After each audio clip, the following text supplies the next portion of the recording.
Bitmind. Bon, ça pousse, hein, ça grandit là. Hein? Toi, dans l'autre sens, ouais, mais lui, c'est dans le prochain.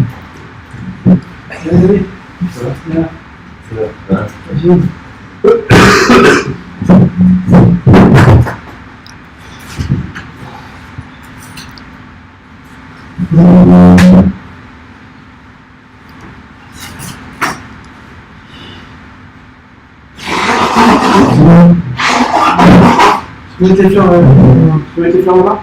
Oui. Tu peux les mettre là-bas dans le coin.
Moadim Simcha, Chag Sameach et Shalom à tous, à toutes, Firat Hashem.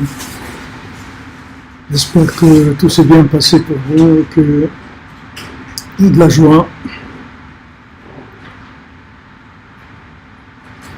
Firat Hashem, que de bonnes choses. Merci pour vos vœux, pour votre soutien, pour votre aide, pour toutes ces familles aussi qui ont pu être aidées grâce à vous. Toda Rabba, Hashem vous bénisse.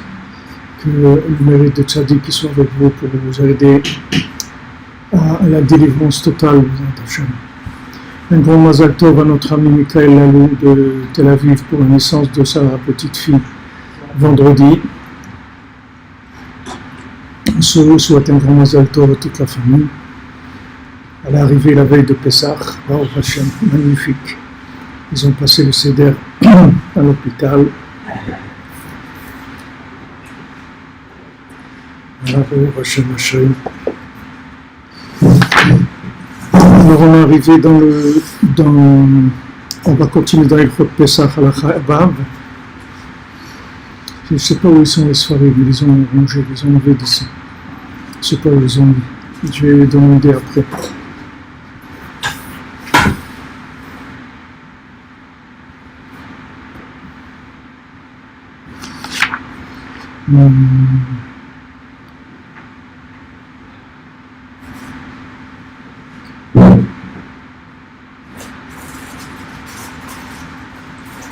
Donc on a étudié jeudi soir que tout le lien de la sortie d'Égypte, c'était sortir du lien du kaved, c'est-à-dire de l'emprise du foie.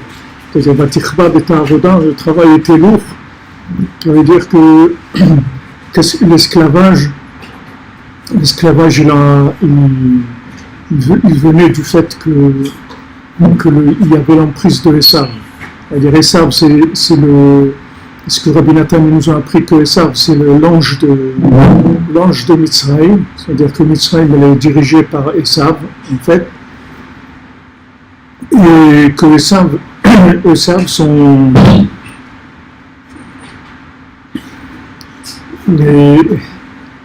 merci Madame Dina le Esav, tout son lien, c'est d'essayer de faire dominer le foie. C'est-à-dire on a l'esprit, le moach, l'esprit et le foie. Alors le foie, c'est d'aller vers c'est d'aller vers la consommation, d'aller vers le plaisir, etc. Ça, c'est le principe du foie. Le foie, ça veut dire, en fait, c'est le contraire de la foi. C'est le foie, c'est le contraire de la foi. C'est le foie, c'est-à-dire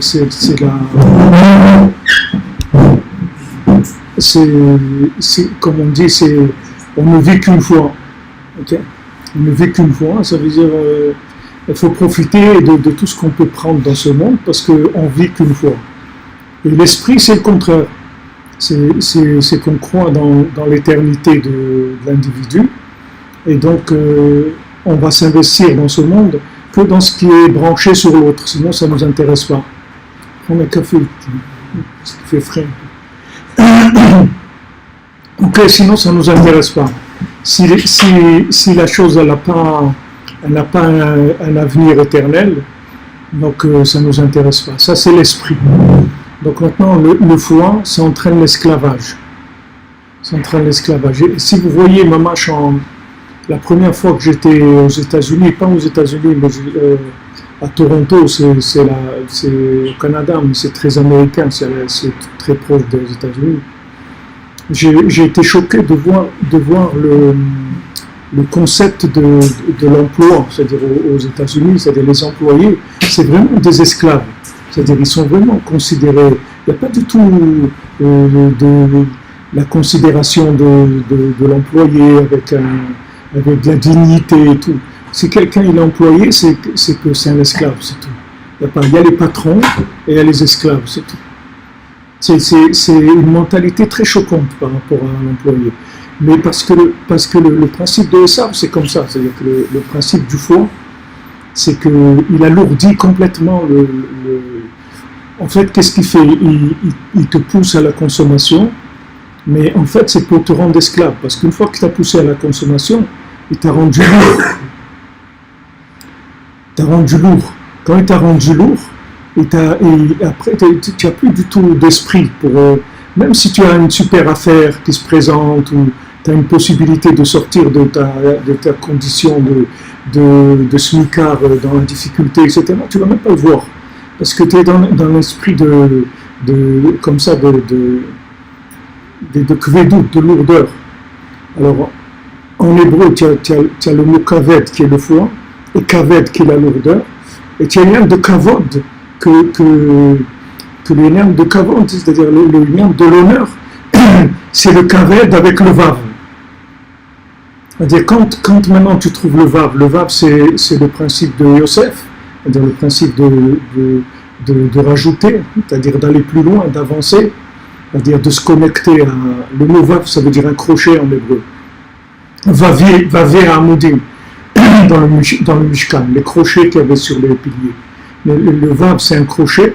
Donc maintenant, si tu accroches le kaved à l'autre monde, c'est-à-dire que maintenant, tout ce que tu vois dans ce monde, qui est une source de profit, de plaisir, etc., si tu l'accroches à l'autre monde, alors à ce moment-là, ça devient kavod. C'est-à-dire à ce moment-là, tu retrouves de la dignité humaine, tu as envie de faire des choses belles, des choses grandes, etc. Tu commences à croire en toi, tu commences à dépasser un petit peu le niveau d'esclavage, le niveau de consommation à outrance. Alors, et ça, lui, qu'est-ce qu'il fait? Il essaye un maximum de dominer dans tout ce qui est nourriture d'abord, dans tout ce qui est nourriture, et donc Adam Arishon, lui, il est tombé avec ça. Et la sortie d'Égypte, elle a été faite aussi. On voit que ça tourne autour de la nourriture, c'est-à-dire qu'on est sorti à Hatzot et tout, mais on met l'accent, c'est-à-dire tout le lien de Pessah, c'est mis sur l'accent du Hametz, c'est-à-dire c'est tout par rapport à la nourriture. C'est-à-dire tu enlèves ça, qu'est-ce qu'il y a dans Pessah? Il n'y a rien, enlève le lien du Hametz à Pessah. Si ça n'existait pas cette notion de Hametz, qu'est-ce qu'il y a à Pessah? Rien du tout. Enlève Hametz Matzah. Qu'est-ce qui reste? Il n'y a rien, il n'y a rien du tout. C'est tout axé sur ça. C'est tout axé sur la nourriture, c'est tout. C'est-à-dire que maintenant, le principe de la nourriture à Pessah, c'est elle qui va gérer en fait l'emprise du foie. C'est parce qu'on ne veut pas que le foie il ait une emprise. C'est pour ça qu'on va manger de la matzah. On va manger de la matzah pour nous éviter de tomber dans le principe du foie. Parce que le principe du foie, il vient, en fait la matzah, c'est du pain, mais c'est du pain sans l'imagination de ce monde, sans l'air de ce monde. Donc c'est le pain, c'est de la manne, en fait. C'est de la manne. Qu'est-ce que c'est la manne? La manne, ça veut dire que tout ce que tu vois, tu dis manhu, c'est quoi ça? C'est-à-dire, est-ce que c'est quelque chose qui amène à l'autre monde, ou c'est quelque chose qui enfonce encore plus dans la consommation? C'est le principe de la manne. Manne, ça veut dire que c'est la manne, elle avait la faculté de donner, ou comment on dit, c'est pas la faculté, c'est un autre mot. Elle avait la propriété où elle avait comment on dit, Ségoula déjà. On a dit Mademoiselle Frima plusieurs fois. Non, elle avait là. Bon, ça va revenir, présentation. Que maintenant tu pensais au goût que tu voulais, et ça avait le goût que tu voulais. C'est-à-dire que cette nourriture-là, elle est extraordinaire parce que c'est une nourriture orientable. Alors que normalement, la nourriture, elle est déjà orientée. C'est-à-dire quand tu manges quelque chose, il a déjà pris la dose de ce monde, et en fait, il t'alourdit. Rabbi nous dit, après la nourriture, on est alourdi. C'est un effet automatique, c'est comme ça. Quand on mange, ça alourdit. Maintenant, la matzah, c'est rien de matzah. C'est-à-dire que alors, qu'est-ce que tu as trouvé? Qu'est-ce que tu as trouvé avec la matzah? Parce que c'est un pain de recherche. C'est pas un pain qui est déjà trouvé. Tandis que le pain normal, il est déjà fait au point de vue énergie. C'est-à-dire quand tu manges ce pain-là, tu tombes, le pain normal. C'est parce que tu manges de la matzah à Pessah, tu peux manger du pain dans l'année. Et si tu ne mangeais pas de la matzah à Pessah, tu ne serais pas vacciné sur le pain. Et le pain, après, quand tu le manges, il te fait tomber, c'est tout. Parce que le pain, comme il a tellement d'air de ce monde dedans, que maman, il a une emprise de l'essave. C'est pour ça qu'il y a 10 mitzvot dans le pain. Quand on fait du pain, il y a 10 mitzvot, parce que c'est très dur à faire du pain pas complet, justement. Il ne faut pas qu'il soit complet du tout. S'il est complet, on est complètement foutu, on est terminé. Il ne faut pas qu'il soit complet, le pain. Il faut décomposer complètement. C'est-à-dire qu'il n'y a rien, il ne t'oriente pas. Alors la matzah, c'est un pain d'ange, c'est la nourriture des anges. C'est pas une nourriture humaine. Le Zohar dit, c'est la nourriture des anges. Ça s'appelle aussi le pain de la guérison. Ça guérit de tout ce qui est en prise de ce monde, tout ce qui prend tout le mal, parce que tout le mal vient sur le foie. Tout le point de départ de l'emprise du mal, il est sur le foie. Si on réglait le problème du foie, on n'aurait pas de problème. Tu vois dans le tam aussi, le tam, tu vois que sa nourriture, c'est de la manne. Pourquoi? Parce qu'il l'oriente.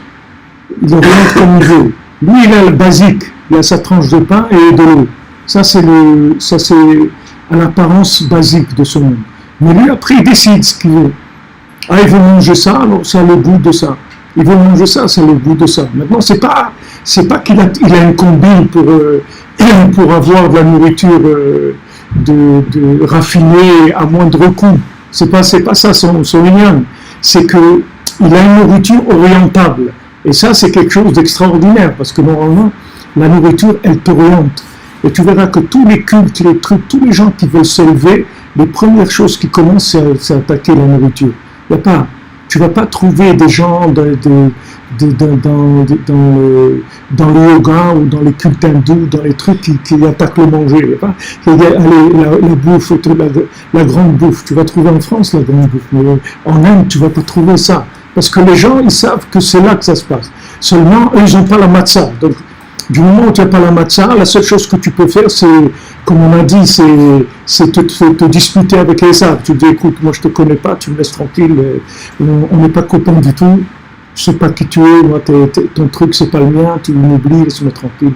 Mais nous, c'est pas ça. Nous, on veut récupérer le bien qu'il y a dans les sables. On en a besoin. On veut récupérer tout le bien. Donc nous, quand on mange la matzah, le maasé, on va récupérer le bien qu'il y a dans les sables. Parce qu'après, à Shavuot, on va faire d'Afka des corbanotes avec du pain. À Shavuot, il y a des pains dans les offrandes de Shavuot. Parce que du moment où maintenant à Pessah, on a mangé de la matzah, maintenant on a trouvé, c'est-à-dire on a trouvé le chemin de connexion. Et maintenant, après, on peut manger du pain, on peut le connecter. Mais si tu ne passes pas par cette période-là, tu ne peux pas. Et en fait, c'est un réflexe que tous les gens qui cherchent ont ça, c'est-à-dire ils passent toujours par une période un peu comme ça, comme on dit, d'être séparés des choses complètement. Après, ils reviennent doucement. C'est obligé il y a un moment où on est obligé de couper avec la chose complètement. Après, on revient doucement. Sinon, on ne peut pas maîtriser. Donc, le lien de la matzah, c'est quelque chose d'extraordinaire parce que c'est un pain qui est connecté. C'est pas du tout un pain normal. C'est un pain connecté, c'est-à-dire il n'a rien pris de ce monde. On n'a pas laissé du tout rentrer quoi que ce soit. C'est pour ça aussi que c'est 18 minutes, c'est-à-dire qu'il y a on fait du pain de 18 minutes, pas plus. Parce que si c'est plus que 18 minutes, ça y est, il y a l'emprise de ce monde. Comme David Ameler. David Ameler, lui, ne dormait pas. Il ne pouvait pas dormir. Parce que s'il dort plus que ça, c'est le Khametz. Il ne dormait pas plus. Donc il était tout le temps libre. Tu vois, tu ne pouvais pas l'attraper. Ce monde-là, il ne pouvait pas l'attraper. Mais c'était une guerre, c'est une lutte. C'est-à-dire que ce n'est pas quelque chose de facile. C'est mamash une lutte. Alors cette matzah-là, dans Hachem, elle nous libère c'est une période de stage, une période de formation pour Avodat Hashem. Et en fait, c'est ça le schéma de la Géoula. Le schéma de la Géoula, c'est de se débarrasser de cette emprise-là de Esav. Et il attaque principalement sur la nourriture. Le matzah, c'est la manne. La manne, c'est une nourriture qui est orientale. Qui est orientale, c'est-à-dire qu'on peut être avec quelqu'un et avec nous-mêmes. C'est pas sécurisé. C'est pas sécurisé. Mais c'est déjà, c'est pas sécurisé, mais c'est pas complètement empoisonné. Parce que l'autre, elle permet pas le libre arbitre, mais elle te fait tomber automatiquement.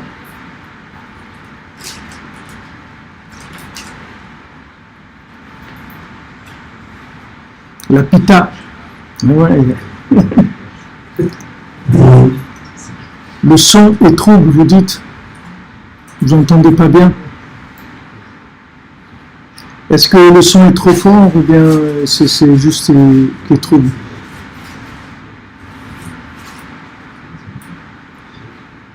Je peux essayer de changer de micro, mais je ne sais pas si ça va de mieux. Est-ce que vous entendez bien? Je vois sur Facebook, vous entendez bien?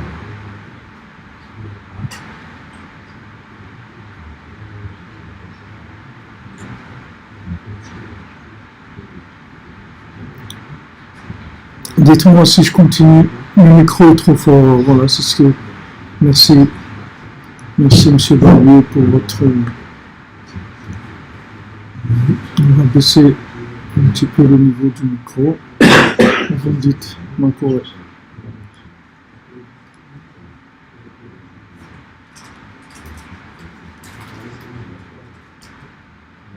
Est-ce que là c'est mieux?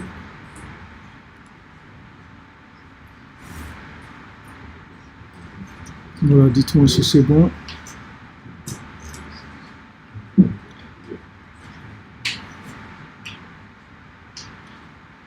Oui, il y a un bruit de fond, c'est un truc qui est à l'extérieur.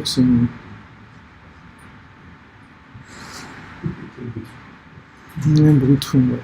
Vous avez raison. Je baisse, mais je ne peux pas baisser. J'ai peur de trop baisser, que vous n'allez pas avoir du tout de son. Et voilà, regardez si c'est bon.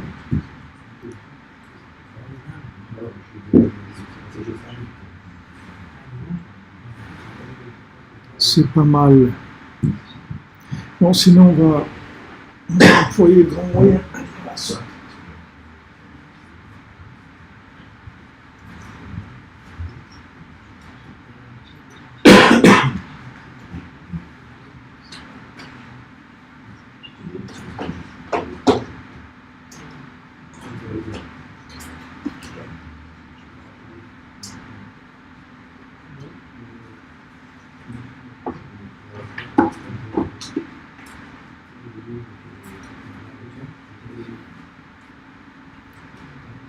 J'ai essayé d'éviter le gros matériel.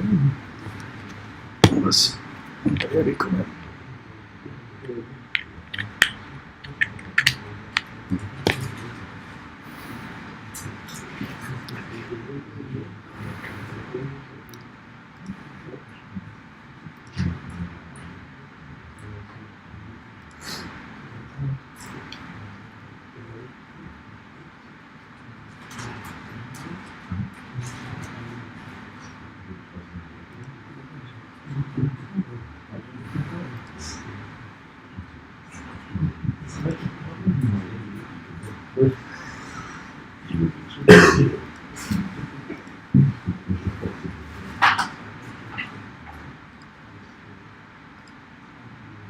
Voilà. On a changé. Vous me dites si c'est bon maintenant.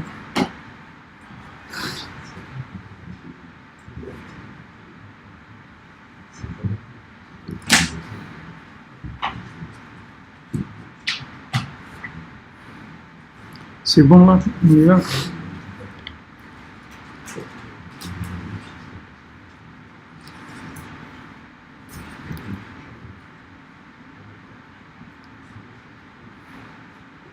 Est-ce que c'est bon?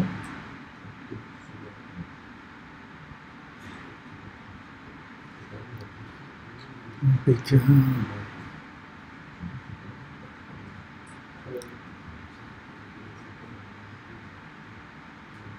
Ouais, c'est bon. Alors on y va. On continue tout d'abord. Merci, j'excuse pour l'interruption. Donc on prend nos agneaux, Pascal, notre matzah.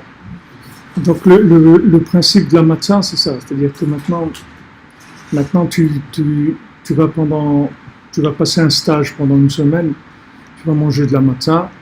Cette matzah, tu vas goûter à un pain qui est un pain sans l'air de ce monde, d'accord? Un pain dans lequel il n'y a pas l'air de ce monde. L'air de ce monde, ça veut dire les concepts, tous les concepts qui viennent de Esav. Les concepts de Esav, c'est pas que Avril, quand est-ce qu'on mange, gagner beaucoup d'argent, avoir beaucoup de plaisir, etc. C'est tous les concepts de tous les éléments de la vie. Le concept de l'argent, le concept de la famille, le concept de l'épouse, le concept des enfants, le concept des vêtements, tout le concept de la vie, dans tous les domaines. Il y a des concepts qui sont gonflés par ce monde et il y a des concepts qui sont simplifiés. Simplifiés. La vie simplifiée. C'est-à-dire que la vie connectable, c'est la vie simplifiée. Plus la vie elle est simplifiée, plus elle est connectable. Tu prends le tam avec ses chaussures à 3 coins, il est connectable.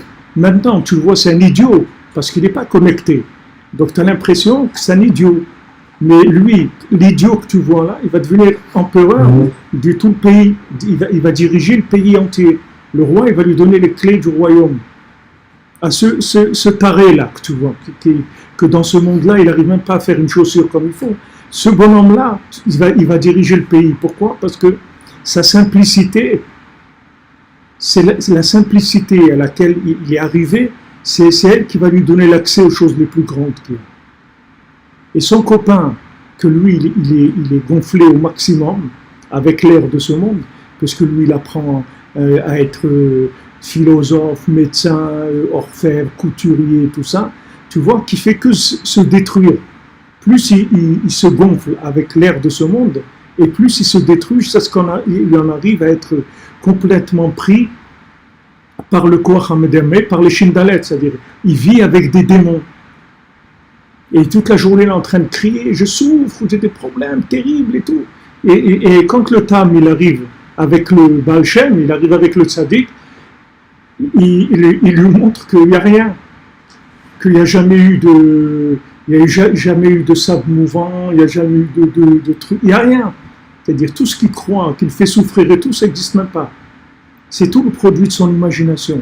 D'où c'est venu le produit de son imagination? Parce qu'il a eu une vie imaginaire. Sa vie imaginaire, c'est quoi? C'est tout ce qui a été rajouté sur la matzah. Tout ce qui a été rajouté dans le pain, tout ce qui a fait gonfler le pain, c'est-à-dire qui a fait gonfler tous les principes de la vie, c'est là où la personne, elle rentre dans l'imagination. Parce que tout ça, c'est imaginaire. La matzah, c'est vrai. La matzah, c'est vrai. C'est-à-dire que tu prends une pâte, tu la roules, tu l'aplatis, etc. Tu la mets dans le four, voilà, tu as le truc. Maintenant, tu la laisses. À un moment, cette pâte, elle va prendre 3 fois ou 5 fois le volume.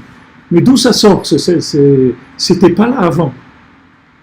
C'est un truc complètement imaginaire. C'est-à-dire, tout ce que c'est gonflé, c'est imaginaire. C'est pas la pâte elle-même, il n'y a pas ça dedans. Donc, toute cette imagination-là, c'est sur ça que Esav travaille. C'est avec ça qu'il oriente les gens dans la vie sur tous les concepts. Le concept du travail, le concept de la sécurité de l'emploi, le concept de ce que ça doit être un conjoint, qu'est-ce que ça doit être des enfants, qu'est-ce que ça doit être l'éducation, qu'est-ce que ça doit être des rapports humains, qu'est-ce que ça doit être la valeur de l'argent, tout. Dans tout, il y a cette partie-là qui vient. Et il y a des gens, ils ont pris que cette partie, c'est-à-dire toute la partie de la matzah, elle a disparu complètement. Quand tu manges du pain, il n'y a pas une partie matzah, une partie chametz. C'est tout du chametz. C'est-à-dire, il avale tout. Les vaches maigres, elles avalent tout. Elles ne laissent pas de place pour autre chose.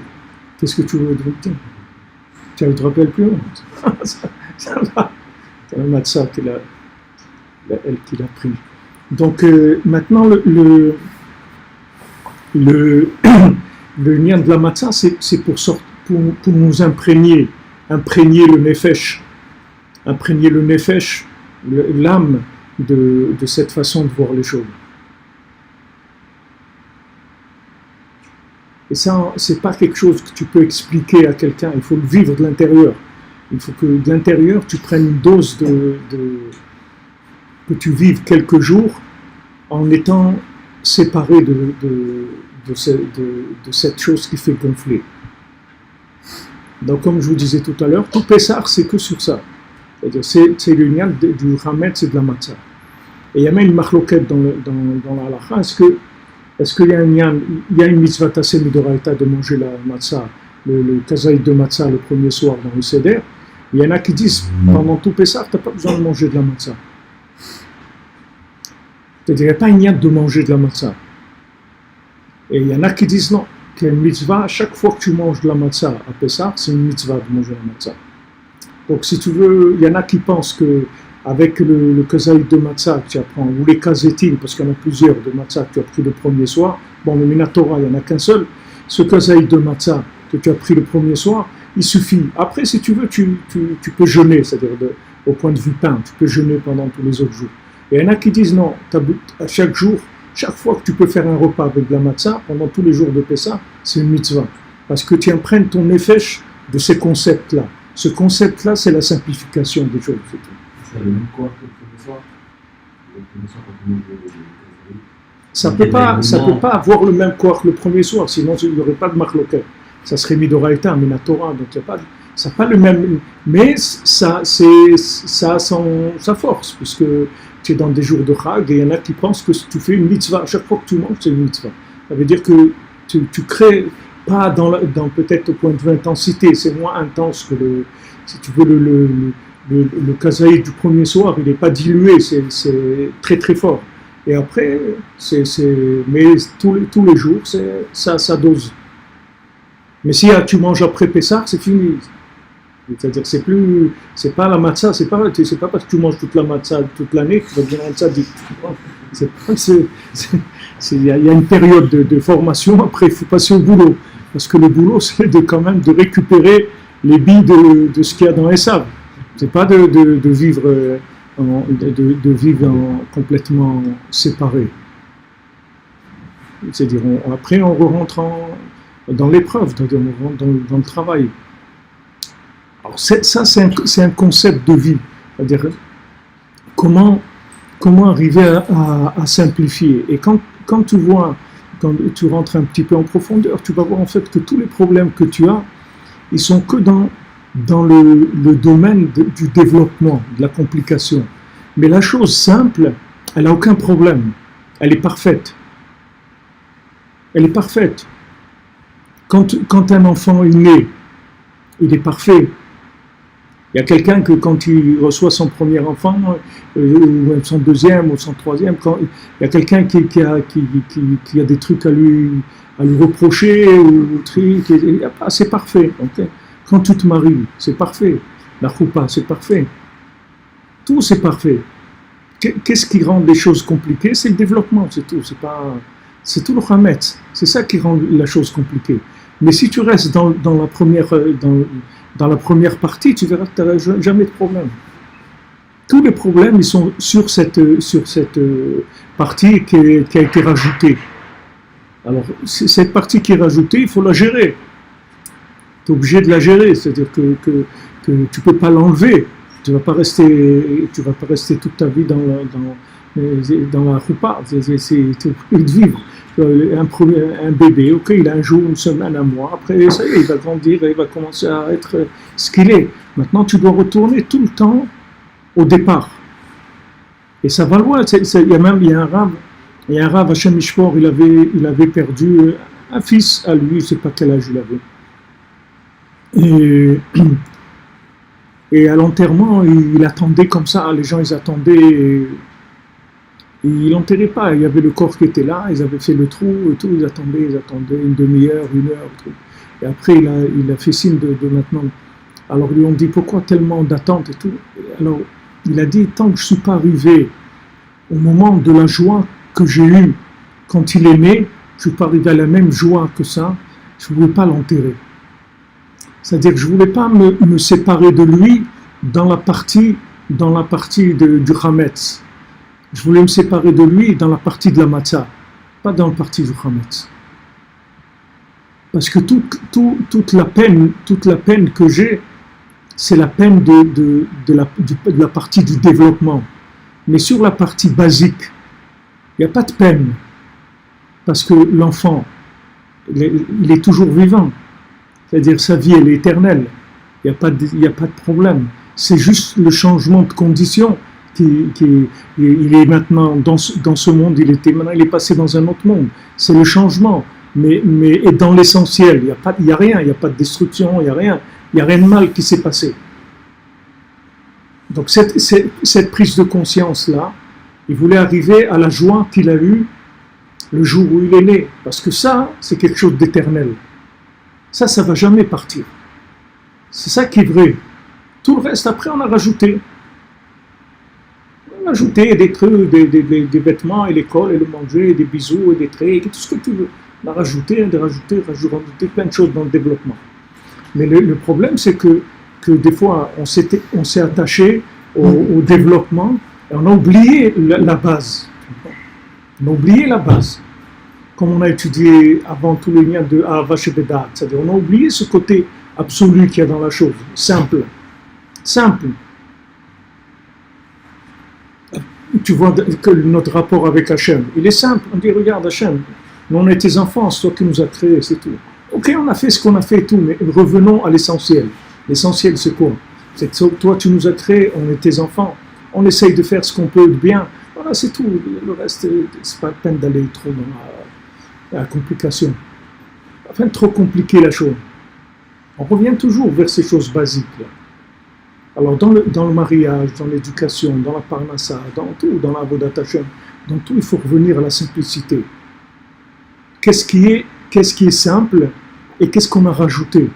Il faut savoir que la partie qui a été rajoutée, c'est une partie qui doit être complètement soumise, battelle au noyau de base. Parce que si chaque fois que la pâte elle gonfle, elle n'est pas complètement soumise à la matzah, elle va emmener dans une autre direction complètement. Et après, elle peut prendre le dessus. Quand elle prend le dessus, ça s'appelle l'esclavage. Donc, qui chabed à Avoda, ça vient du kaved, ça vient de Esav, qui t'alourdit la vie. Mais la vie, elle n'est pas lourde. La vie, comme je vous ai dit Shabbat au Sippurim Nasiot, que la vie, elle n'a pas de lourdeur. Elle n'a aucune lourdeur. Parce qu'elle n'a aucune existence matérielle, elle n'a aucune existence éternelle dans la matière. Donc elle n'a pas de lourdeur. La lourdeur, elle est imaginaire. Je vous ai dit Shabbat, quand elle a eu Rachel, elle a eu Yosef, qu'est-ce qu'elle a dit? Yosif li Hachem ben Acher, qu'Hachem il me rajoute un fils. Mais quelqu'un qui a attendu comme elle a attendu, et qui a un fils, normalement, elle aurait dû l'appeler Simcha, Yeshua, Geoula, tout ce que tu veux. Goël, Joël, ce que tu veux, mais un nom qui veut que Meuchar, ce que tu veux, un nom d'arrivée, non. Tu vois, Rachel, elle te dit qu'Hachem il me rajoute un fils. Parce qu'en fait, ce fils-là, c'est un point de départ pour avoir un autre fils. Maintenant que j'ai eu un fils, donc ça veut dire que ça marche, je peux avoir des enfants. Allez, donc que Hachem me donne un autre fils. C'est-à-dire qu'elle n'a pas d'attache au développement de la chose dans ce monde. Donc le fait qu'elle n'a pas d'attache à la partie développement de la chose dans ce monde, elle est libre. C'est ça la liberté. La liberté, c'est que tu t'es attaché à l'esprit de la chose, pas au développement qu'il y a eu dans ce monde.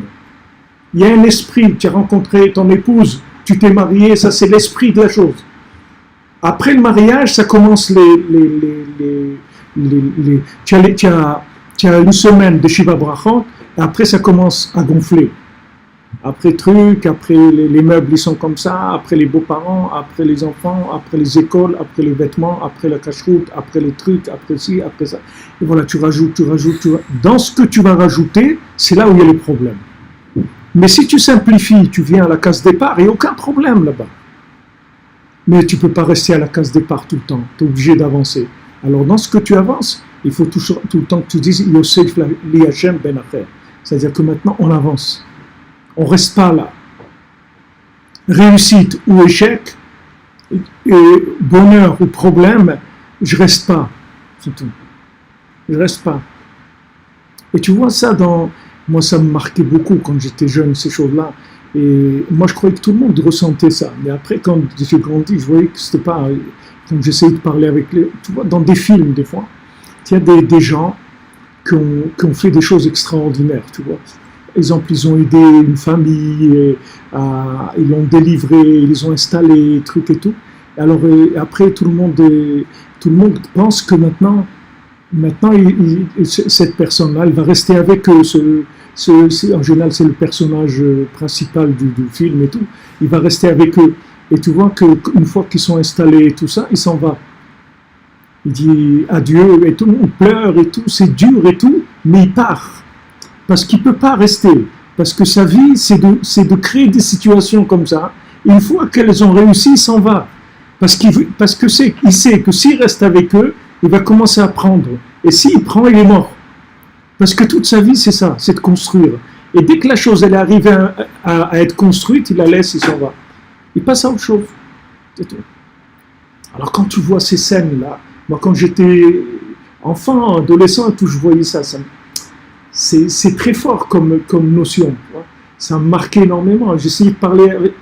Je ne trouvais pas... Mais bon, une fois que tu as trouvé Rabbeinu, tout ça, t'explique tout ça, comment ça marche. Après, tu comprends ce que tu ressentais, les choses que tu ressentais.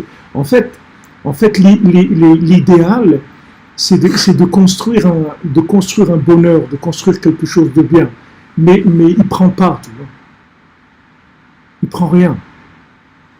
C'est pas qu'il a construit, et maintenant que c'est construit, il va commencer à exploiter. Pas du tout. Je vous l'ai dit Shabbat, le gars il construit son foyer, avec son conjoint, ses enfants, mais il prend pas, rien qu'il donne, c'est tout, il prend pas. Parce que dès que tu commences à prendre, ça va commencer le problème. Tous les problèmes, c'est parce que tu prends, c'est tout. Si tu prends pas, tu n'auras aucun problème. Alors, maintenant, tu vas dire, avec quoi je vais vivre? Alors, si je prends pas, avec quoi je vais vivre si je prends pas? Tu vas vivre avec la suite, avec ça, ces conditions-là, dans quelle connexion elles vont t'amener? Qu'est-ce qu'il prend? Il prend tout ce que la personne elle profite, c'est-à-dire qu'elle se crée des conditions d'exploitation. C'est-à-dire que c'est un échange, je donne et je prends, c'est tout. C'est pas que je donne gratuit, je prends aussi. Je veux qu'on m'honore, je veux qu'on me serve, je veux qu'on me reconnaisse, je veux qu'on m'aime, je veux qu'on me truc, je veux des choses. Je veux qu'on m'aide, je veux qu'on m'aide, j'ai des exigences. Je veux ça et ça et ça et ça et ça. Je veux que mon conjoint il m'aide, je veux qu'il me reconnaisse, je veux qu'il m'honore, je veux qu'il me serve, je veux qu'il me truc, je veux qu'il me considère. Je veux des choses. Ça, il n'y a pas de droit. Hein? Il n'y a pas de droit. Droit, tu as le droit si tu veux, mais tu vas vivre dans les sables. C'est-à-dire que tu deviens esclave. C'est la théorie en philosophie du maître et de l'esclave. Dès que le maître il a besoin de l'esclave, il devient esclave de son esclave. C'est l'esclave qui devient le maître. Tu le vois en Europe et tout, ils ont emmené des gens soi-disant des esclaves. Maintenant, c'est eux les maîtres. Parce qu'ils ont eu tellement besoin d'eux qu'il ne faut plus s'en passer. Alors, les gens, dès qu'il a ressenti ça, il a commencé à donner le ton de la musique. C'est-à-dire, c'est lui qui dirige les opérations. Si jamais l'homme ne demande jamais rien, il ne prend rien, comment il va transmettre à ses enfants le fait qu'eux, ils doivent donner aussi? Parce que les enfants, si on ne met pas des rigueurs, on leur dit tout le temps, ils tirent, mais ça ne va jamais tirer. On te parle, je n'ai pas compris. Okay, voilà. C'est quoi que tu as là Ah non, c'est une écharpe. Non, je ne voyais pas bien. Oui. Il y a des fois, mais on exige des enfants des choses. Faire un peu la vaisselle, range la chambre, qu'est-ce qu'il fait ça?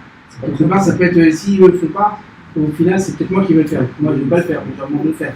Si je leur demande jamais de le faire, ils ne vont jamais faire, ils vont jamais... C'est pas ce que je te dis là, de ne pas prendre, ça ne veut pas dire que tu ne dois pas t'occuper d'eux. Ça, je vous l'ai dit, Shabbat.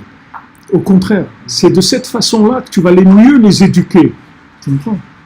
Imagine-toi qu'au lieu que tu sois un père, tu prends un éducateur professionnel.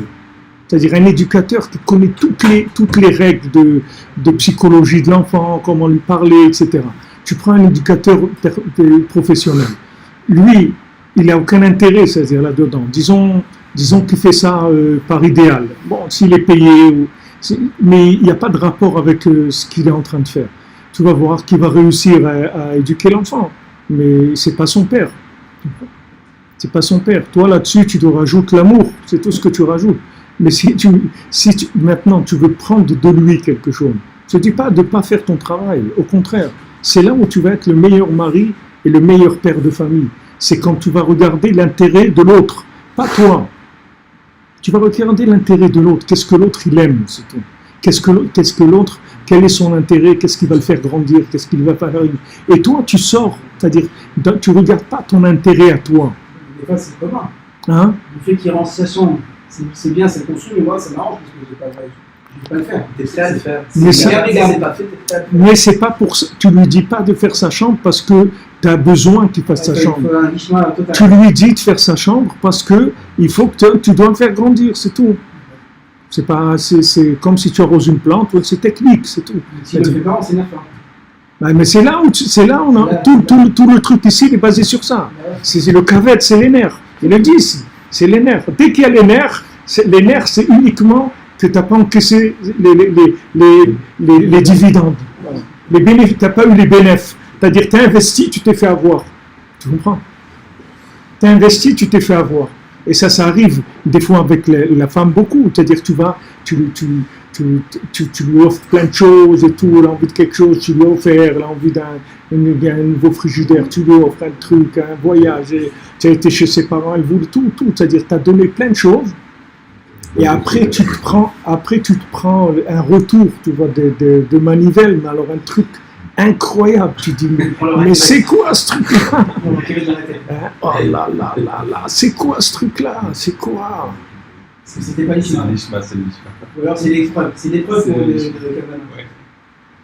On te montre. Tu as joué au loto, ok? Mais tu croyais que tu allais gagner. Alors, ce qu'il dit Rav Scherter quand tu fais du chesed à quelqu'un ou du bien, et lui il te rend le contraire. Alors tu dis, comment moi je l'ai aidé, je fais du bien, et lui maintenant il me rend le mal. Alors Scherter il dit que il faut que tu sois content, parce que en fait, Hachem il veut que le bien que tu as fait, il reste bien. Donc il veut t'enlever tout le côté profit personnel que tu as eu dans cette chose-là, il te l'enlève. Comment il te l'enlève? Par le fait que l'autre il te renvoie le contraire. Toi tu lui as fait du bien, lui il te fait du mal. Et quand il te fait du mal, tu perds complètement tout l'intérêt que tu voulais tirer de la chose, et il reste la chose pure. C'est-à-dire que t'as pas... Et en fait c'est un chesed d'Hachem. Donc avec hein? Voilà, exactement. Si on n'a pas ces explications-là, ah si, c'est sûr, si tu n'as pas ça.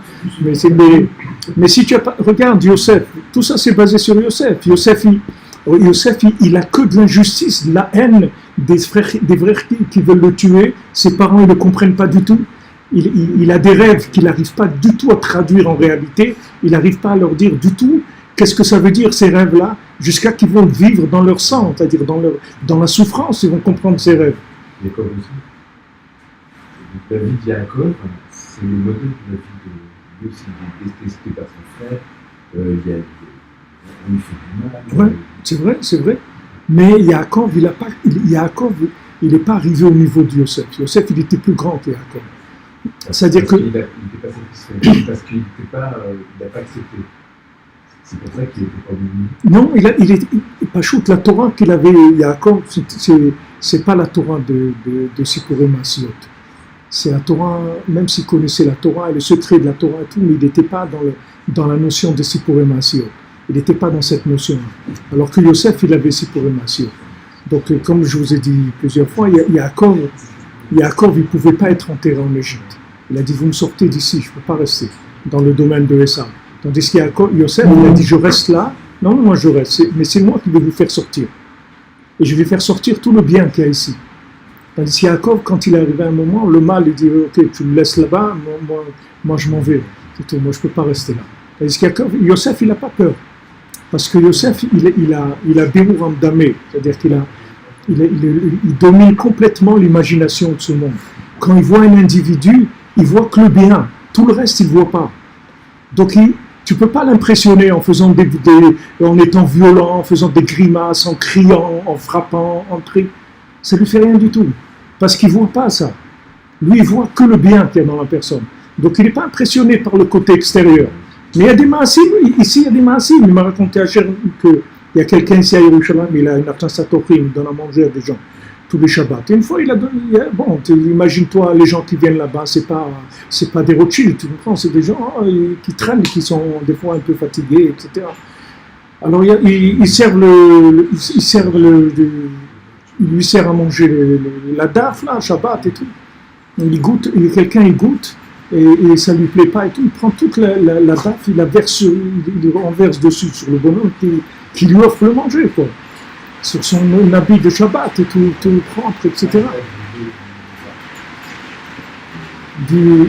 Alors qu'est-ce qu'il fait? Le gars, il enlève son habit, tout ça, et l'autre il court, il s'en va.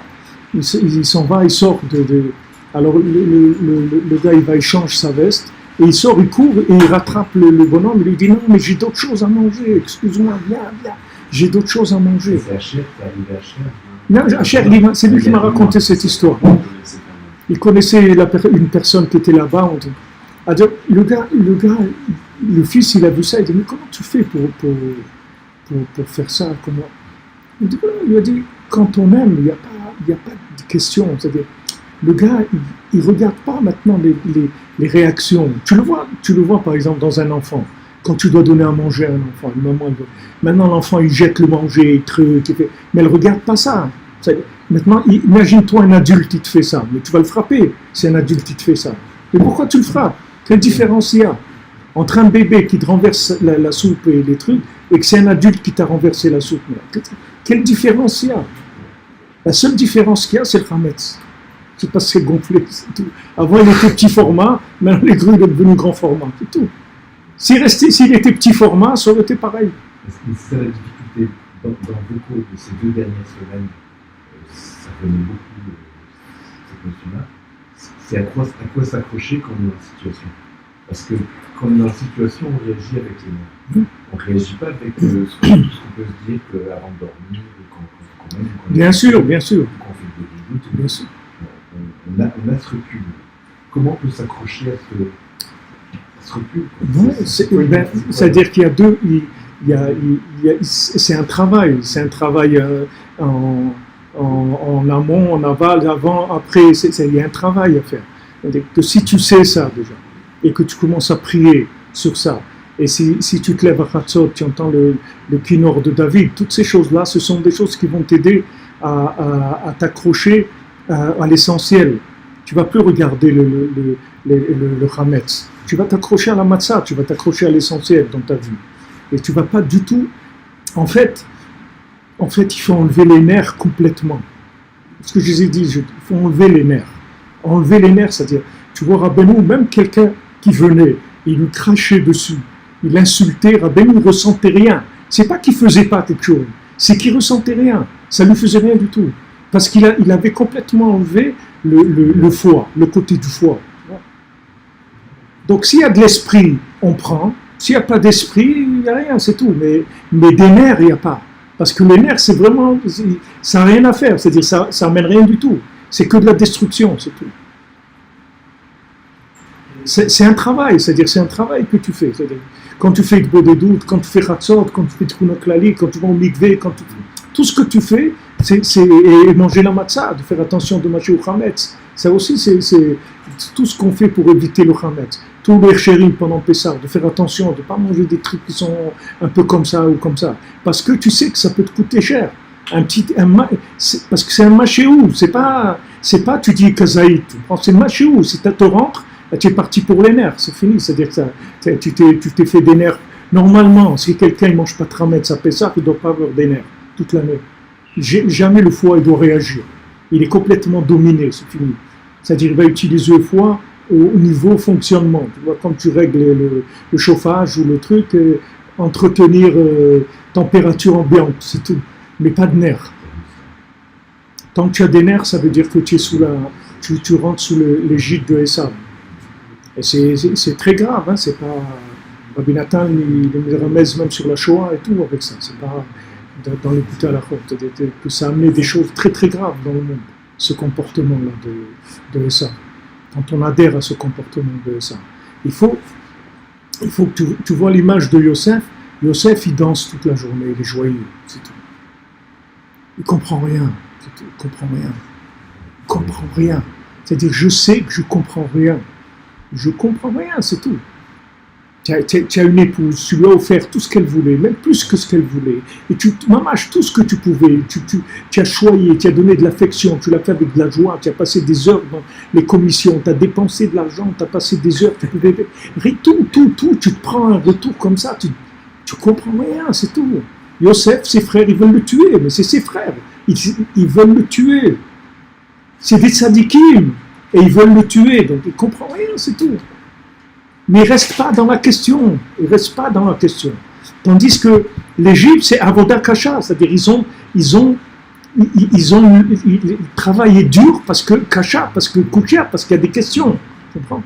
Parce que cette lourdeur-là te donne des questions. Mais pourquoi? Pourquoi il me fait ça? Mais moi, j'ai fait que l'aider. Pourquoi il me fait ça? Il n'y a pas de question. Regarde devant, ne regarde pas derrière. Ne regarde pas derrière. Comme il s'appelle, sa femme elle est devenue une statue de sel. Hein? L'autre, voilà. L'autre, tu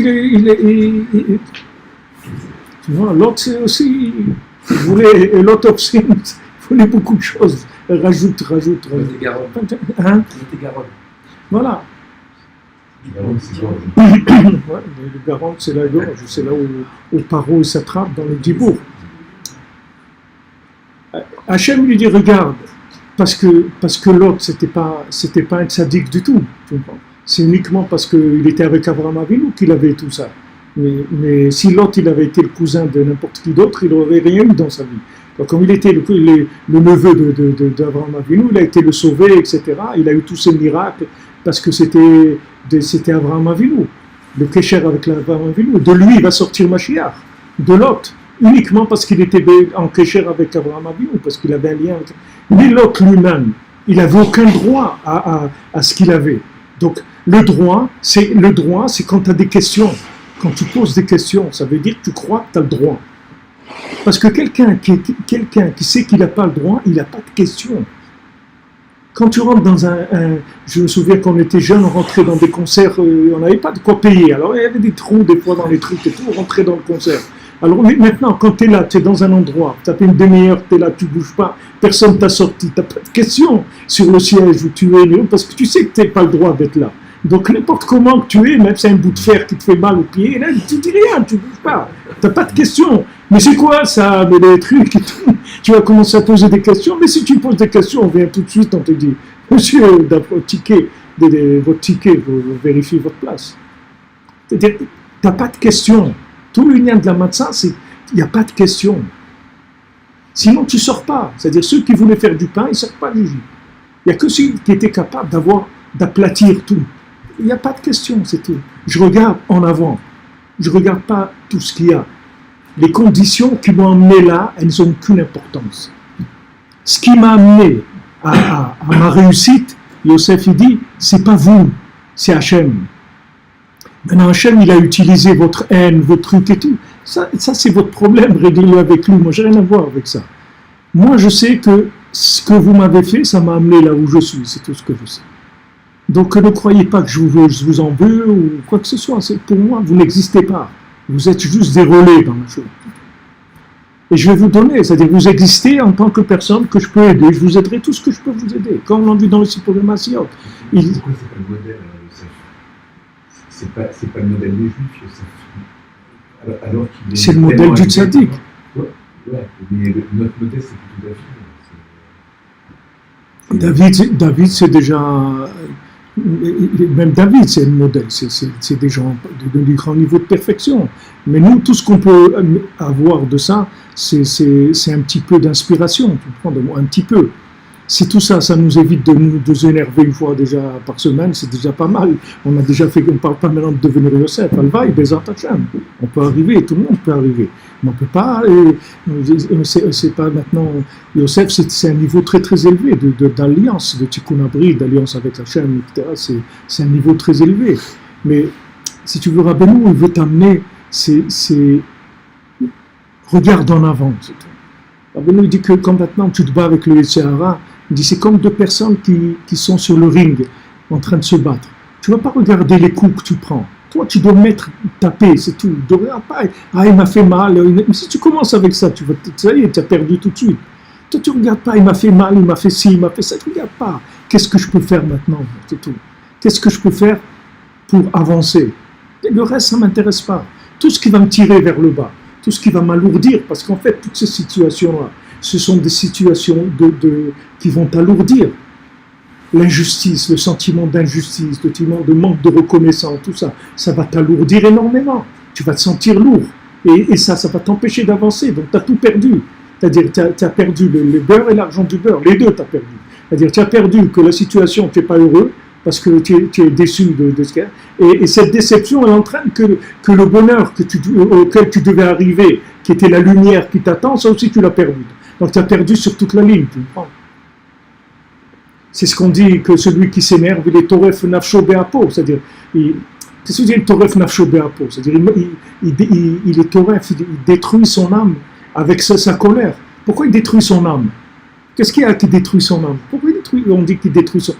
Parce que, si tu veux ton âme, il y avait maintenant une progression pour elle, c'est-à-dire que tu devais avancer.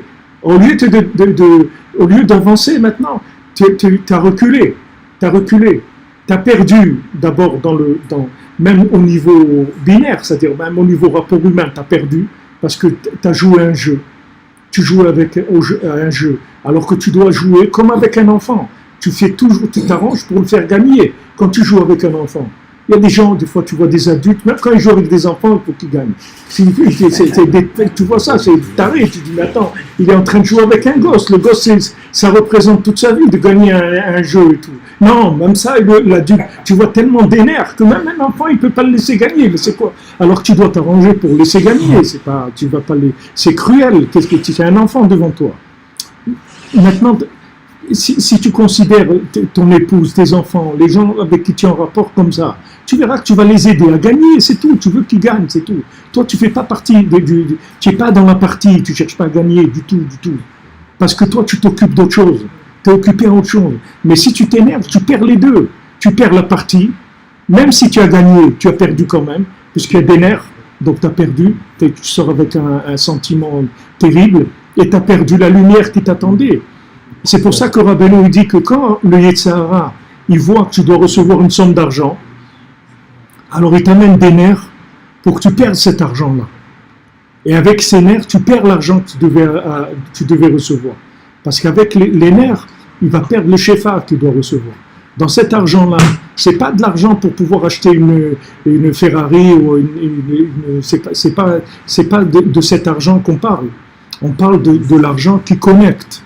De l'argent qui connecte, comme tous les tzadikim qui avaient de l'argent et qu'avec cet argent ils se connectaient, comme Moshe Rabbeinu, comme Rabbeinu Tam, comme Rashi, comme tous les tzadikim ou Rabbeinu Akadosh, ils étaient très riches, mais c'était pas de la richesse de consommation, c'est de la richesse de connexion. Il y a deux richesses, il y a richesse de consommation et richesse de connexion.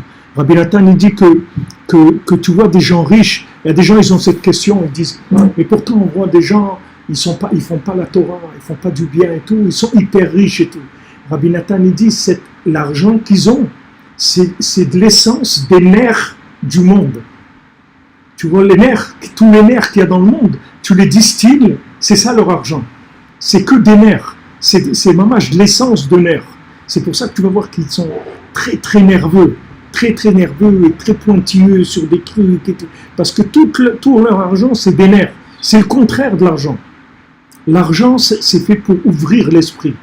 Pour ouvrir l'esprit, pour te connecter à une autre dimension. Normalement, quelqu'un qui est riche matériellement, ça doit se traduire par une richesse de comportement, une largesse d'esprit. Il n'est pas sensible aux petites choses, il comprend la pauvreté, il comprend la douleur, il comprend la mesquinerie, il comprend la non-reconnaissance, il comprend l'ingratitude. Toutes ces choses-là, c'est rien du tout pour lui. Il est insensible à ça.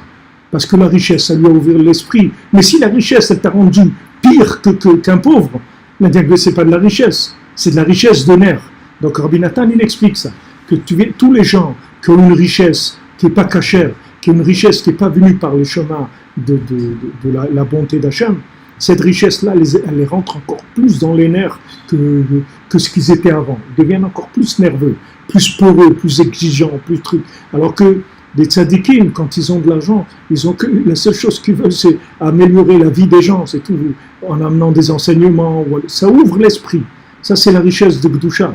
Donc, quand le Yetzer Hara, il voit que tu dois recevoir une richesse comme ça, que c'est avec cette richesse tu vas faire de la tzedaka, tu vas aider l'union du tzaddik, tu vas aider ta famille à vivre de façon plus honorable, etc. Il t'envoie des nerfs. Ces nerfs-là, ce casse, il détruit ce shefa-là. Et maintenant, avec ce qu'on est en train d'expliquer, tu peux comprendre techniquement comment ça marche. Tu peux comprendre techniquement, parce que avec ton foie, quand tu fais marcher le foie, tu détruis l'esprit. Et ça, ce qu'on t'a envoyé, c'était une nourriture pour l'esprit. Cet argent-là, c'est une nourriture pour l'esprit. Maintenant, tu as fait travailler le foie, tu as mis le foie en avant, tu as perdu l'argent. Et même si Hachem Ishmor, si tu reçois l'argent, c'est encore pire. Il vaut mieux que tu ne reçois pas. Parce que cet argent, il va te rendre encore plus méchant que ce que tu étais avant. Avant, tu étais méchant avec une tire-boulette, maintenant tu veux dire méchant avec un canon, avec un bazooka. Hachem Ishmor, c'est qui a l'argent. Mais Rabbeinu, voilà, il t'explique que c'est Toref Nafsho Be'apo. C'est-à-dire que dans sa colère, il dévore son effet, c'est-à-dire il mange son âme, en fait, il empêche son âme de grandir. Ces nerfs-là, ils sont là pour ils t'ont fermé dans une petitesse comme ça, mentale, dans laquelle tu rentres là, dans la katnout, comme ça, dans la petitesse, et tu commences à dire, ouais, mais ça, mais ça. Pas de question. C'est l'univers de l'Antamon. Ouais. J'ai un peu de mal avec ces notions-là, j'arrive pas à trouver ça. De quoi, Gadal Tameon? Comment il y a le Gadalta, il y a le Tzimtzum, c'est-à-dire les deux. Ça, Bezat Hashem, on va à peine commencer la Torah. On va rentrer dans ces notions-là, Bezat Hashem. Mais ça, si quelqu'un il comprend ça, il vit ça, ça y est, il vit dans l'Olam Haba, c'est fini. Il n'y a plus de l'Olam Hazé, il n'existe plus pour lui. C'est fini. C'est non, mais ça s'entretient, parce que tu sais que c'est des choses basiques. Déjà au moins, quand tu t'énerves, tu regrettes déjà. C'est déjà pas mal. Déjà, tu sais que c'est pas bien. Déjà, tandis qu'il y a des gens, ils s'énervent, ils viennent, ils croient qu'ils ont bien fait, ils ont le droit. C'est-à-dire qu'ils sont énervés avec... c'est-à-dire, ça leur est dû. C'est-à-dire, comment? Mais ça veut dire, c'est quoi ça? Etc. Alors moi, je fais... Et après, ils restent avec des bilboulines, des trucs. Là, au moins, le ressort, il revient tout de suite. C'est déjà pas mal. C'est déjà, si tu sais ça, au moins, tu ne vas pas commencer à faire un développement de la chose. Au moins, déjà, tu l'effaces de ta mémoire. Tu ne restes pas avec de la rancune et des choses comme ça. Sinon, tu développes après de la rancune et des trucs. Ben, c'est comme ça, ben, la prochaine fois, je saurai ce qu'il faut faire, etc. J'aurais pu, moi aussi, acheter un truc, coûter la moitié du prix, et j'ai acheté le double pour que tu sois content.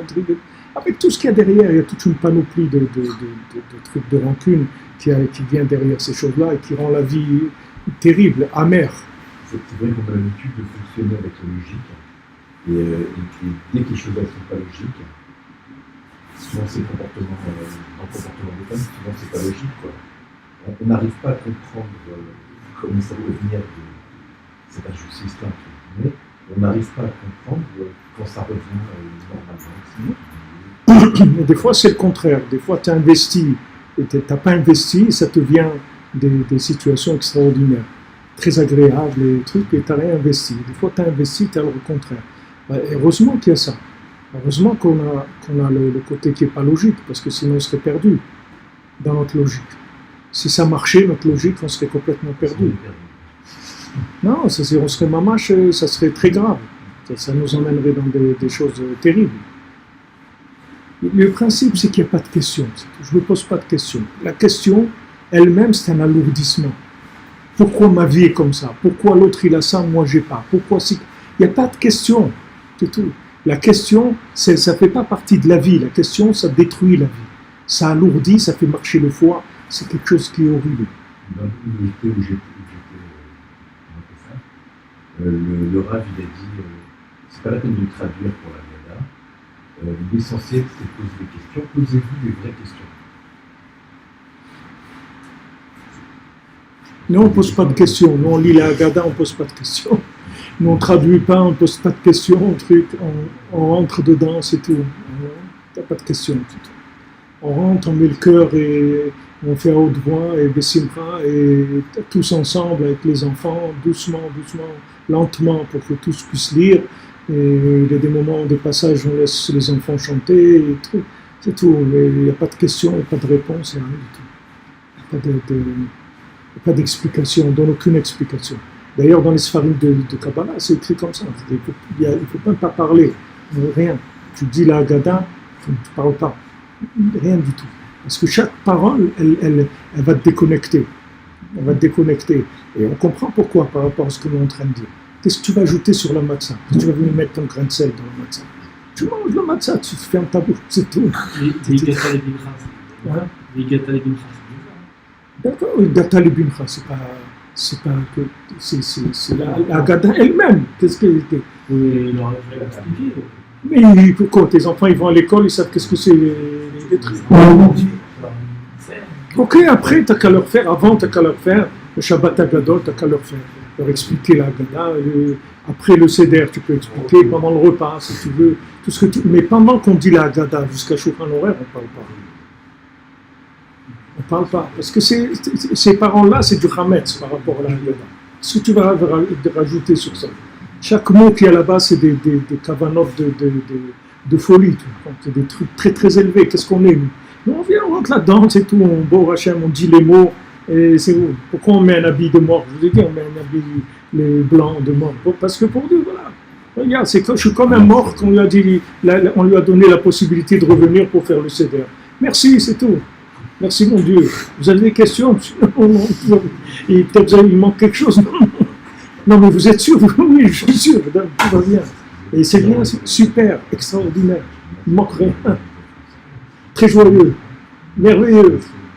Merveilleux, tout la chaîne qui tombe. Rien du tout. Et tu vois, qu'est-ce qu'on fait quand on dit Dayenu? On dit tout Dayenu, ça nous suffit. Et si on n'avait que ça, ben ça suffit. Si on n'avait que ça, ça suffit. Si on avait tout, ça suffit. Chaque élément, on dit ça nous suffit. On ne va pas venir exiger quoi que ce soit. Alors, ce concept de la vie, c'est fondamental. C'est-à-dire, si tu as attrapé ça, ça y est, tu as fini avec le Gehinam de ce monde et de l'autre aussi.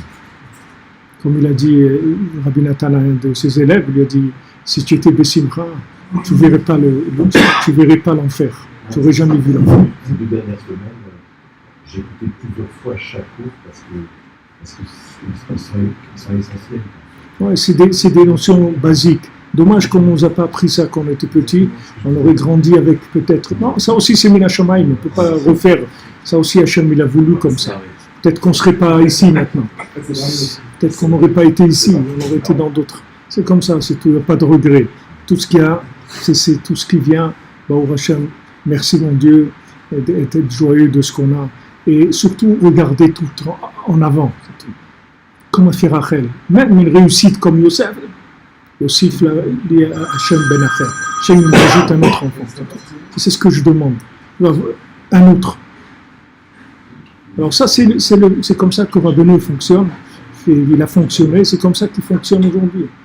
Tout ce qui veut se construire dans Breslev comme façon d'être et tout, Rabbeinu tourne tout dans tous les sens, ça part dans tous les sens. Parce qu'il n'y a pas Breslev, c'est ça. Voilà, ça y est, j'ai compris, c'est ça. Il n'y a pas c'est ça. C'est devant, c'est tout. On avance, on cherche, on avance. On avance.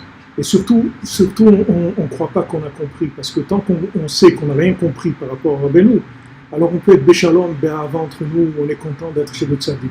Dès que les gens ils croient qu'ils comprennent des choses, ils commencent à dire celui-là il n'a rien compris, et l'autre il n'a rien compris. Rabbeinu il vient et lui dit, et toi aussi tu n'as rien compris, encore moins que lui. Parce que si tu avais compris quelque chose, tu aurais su qu'eux aussi, ce qu'ils font, c'est aussi moi. Quand Rabbeinu l'a dit à Rav Naftali, il lui a dit pourquoi vous parlez avec les gens de la rue comme ça et tout, parce que les talmidim de Rabbeinu c'était des tzadikim, les gens qui avaient autour de Rabbeinu. C'était des Rav Naftali, Rabbi Nathan, Rav Naftali, Rav Shmuel Isaac, Rav Yudel, tous ces gens-là, le Maguid de Tirovitsa, tout ça c'était des lumières du monde. Donc il les voit parler Rabbeinu avec des gens de la rue comme ça, il lui dit mais quel rapport vous avez avec ces gens? Alors il lui a dit, et quel rapport j'ai avec vous? Tu t'es pas posé cette question? Il a dit, quel rapport j'ai avec vous? Il a dit, vous êtes comme une plume sur mon vêtement. Je vous souffle, je vous envoie au bout du monde. Alors Naftali dit, ne crois pas que tu as compris quelque chose de Rabbeinu. Tu as rien compris, c'est tout. Tu as rien compris, maintenant tu as tu reçois un petit goutte à goutte dans un endroit et tout. Ouais, merci mon Dieu, c'est tout. Il n'y a pas de question. J'ai pas de question. Rabbi Nathan, il avait ça, il dit que le monde il est loin de vous. Je comprends parce que vous êtes un chidouche tellement grand et tout que le monde est loin de vous. Vous êtes quelque chose, un être tellement exceptionnel. Mais comment moi j'ai eu le mérite de me rapprocher de vous? Alors Rabbeinu lui a dit ça aussi c'est pas une question. Cette question-là, ça aussi c'est pas une question. Il n'y a pas de question. Mais pourquoi moi et pas l'autre? Pourquoi l'autre et pas moi? Il n'y a pas de question. On voit ce que l'avenir peut nous rajouter, c'est tout. C'est-à-dire, on regarde l'avenir, qu'est-ce que je peux faire comme connexion, comment je peux avancer. C'est la seule chose qui m'intéresse. Et maintenant, je sais que si je rentre dans les nerfs, alors ça va m'alourdir, ça va me déconnecter. Ça va me déconnecter, c'est-à-dire ça va enlever ma richesse. Donc quelqu'un ne peut pas s'étonner pourquoi il n'avance pas dans la Torah, pourquoi il n'avance pas dans Hirat Shamayim, pourquoi il n'avance pas. Parce que ces nerfs, ils l'empêchent d'avancer. Sans ces nerfs, il le sclérose, c'est-à-dire il le bloque. Il ne peut pas avancer, le bonhomme. Comme quelqu'un qui a pris quelque chose qui l'a paralysé. Pour l'instant, il est paralysé. Tant qu'il n'y a pas l'effet de ce truc-là qui s'en va, il reste paralysé. Alors les gens, ils ont des questions sur leur état. Mais pas de questions, regarde ça. Si tu enlèves les nerfs, tu verras que tu vas devenir quelqu'un d'autre complètement. Alors comment tu les enlèves? Tu fais ce que Rabbeinu dit, tu fais Idbodedou, tu fais Chatzot, tu fais attention à la nourriture, tu fais attention à ce que tu manges, tu fais attention à comment tu manges. Tu limites dans la semaine les plaisirs de la nourriture au maximum. Tu augmentes les plaisirs le Shabbat, tu fais tous tes repas de Shabbat bien comme il faut, tu manges au maximum avec du plaisir le Shabbat, les choses que tu aimes. Vraiment, tu prends du Oneg Shabbat, parce que le Oneg Shabbat, ça enlève les nerfs. Plus tu vas goûter du Oneg Shabbat, plus tu vas enlever tes nerfs. Puisque le Oneg Shabbat, il va faire dominer l'esprit. Et tu vois qu'il y a un Nisayon Shabbat aussi, il y a une épreuve de ne pas arriver à manger, ou des trucs. Non, il faut que tu manges bien, il faut que tu fasses plaisir le Shabbat, vraiment, parce que chaque Nekuda, chaque point de Oneg Shabbat, il va faire dominer l'esprit sur le foie. Qu'après, même quand le foie il veut sortir, l'esprit il arrive à le dominer. Comme tu demandais tout à l'heure, quand je suis dans l'épreuve, comment on fait? Alors si tu as l'esprit assez fort, il va complètement dominer la situation. Il va dominer, c'est-à-dire tu vas avoir une lumière rouge qui va s'allumer, dis attention mon ami, là, tu vas rentrer dans un truc, arrête tout de suite. Alors tu t'arrêtes, c'est tout. Tu sors, tu fais autre chose, tu dis excuse-moi une minute, même si tu dois faire semblant d'aller aux toilettes, n'importe quoi, mais tu arrêtes net, tu vois. Tu te calmes, tu arrêtes net la chose. Mais tu trouves n'importe quoi à faire, il faut que tu ailles. Mais ça, c'est, si tu veux, tu entretiens avec tout ta avoda en sachant que tu as besoin de ça. Et surtout le Shabbat, bon, Hachem nous a donné un jour où c'est automatique, que le foie il est mis de côté et on nourrit que l'esprit, le Shabbat. Je ne sais pas, j'attends de voir, je n'ai pas vu dans les trucs médicaux de ça, comment, si quelqu'un pouvait analyser comment ça fonctionne le corps de quelqu'un le Shabbat. Par rapport à la semaine, parce que Rabbeinu dit que le Shabbat, la nourriture, elle va directement à l'esprit, elle ne passe pas par le foie. Je ne sais pas comment physiquement ça peut se voir, mais Rabbeinu dit c'est sûr que c'est comme ça. Mais c'est extraordinaire, c'est-à-dire qu'on change de système. D'ailleurs, la Gemara, elle dit pourquoi le dimanche on est fatigué. Pourquoi le dimanche on est fatigué en général? Parce que ça s'appelle Shinui V7, c'est-à-dire on change de système en fait. C'est comme si il y a des voitures qui marchent au gaz et à l'essence. À un moment, il n'y a plus d'essence, alors il passe sur le gaz, ou il n'y a plus de gaz plutôt, il passe à l'essence. Maintenant, notre corps, il fonctionne toujours dans les 6 jours, foie et après esprit. Et le Shabbat, ça change. Esprit d'abord et foie après. Donc ça fatigue, parce que c'est le retour dans l'autre qui fatigue. C'est-à-dire le retour de retourner dans la priorité du foie par rapport à l'esprit, ça fatigue. C'est pour ça qu'en général, le dimanche, on est fatigué. Rabbi Nathan, il rapporte ça dans l'Hymne Troufa, il dit à son fils, le dimanche, j'ai besoin de me reposer et tout, je suis fatigué. Et comme la Gemara dit, Shinui V7, c'est-à-dire on change de système. C'est un autre système complètement. Donc, Baruch Hashem, Akadosh Baruch Hu nous a donné le Shabbat, nous a donné ces Chagim extraordinaires, où la Matzah, elle nous aplatit toutes les questions, elle nous enlève toutes les questions. On s'éduque à vivre sans question. On fait avec ce qu'il y a, c'est tout. On avance avec ce qu'il y a. On regarde pas, on n'imagine pas que ça aurait pu être mieux ou différent. C'est comme ça, c'est tout. Et ça, c'est ma base de données. On avance, Bezrat Hashem. Alors, Be'atzlacha, les amis, Chag Sameach. On se retrouve demain tous. Notre ami David, il était un petit peu. Aujourd'hui, ils ont fini la tefila tard et tout. Il n'a pas eu le temps d'arriver, mais il sera parmi nous demain, Bezrat Hashem. Alors, une bonne santé, une bonne délivrance pour tout le monde, que des bonnes nouvelles. Un Mazal Tov pour notre ami Michael Lalou pour la naissance de sa fille. Et voilà, que des bonnes nouvelles pour tous et en avance. Regardez, Rabbi Nachman nous envoie des perles tout. Chaque jour, on a le mérite de recevoir des cadeaux. On se retrouve demain à midi, Bezrat Hashem, Adim Besimcha, Chag Sameach, que des bonnes nouvelles.